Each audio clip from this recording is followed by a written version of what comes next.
So here we have an equation with the brackets.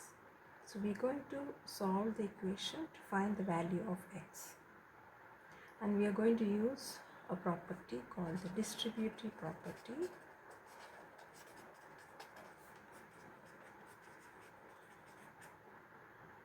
In this, what we do is, first thing we need to get rid of the brackets. For that, we're going to multiply this number with both of the things inside the bracket. So when we multiply 5 into x, we get 5x plus, and 5 into 2 we get 10. And we do the same on the other side. 3x plus 3 into 6, 18. So now we are going to bring the 3x here.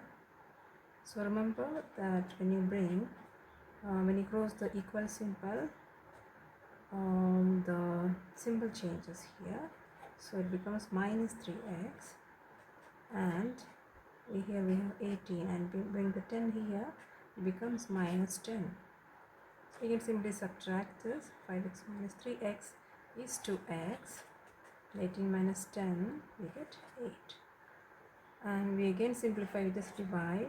So 8 divided by 2, and we get the value of x is 4.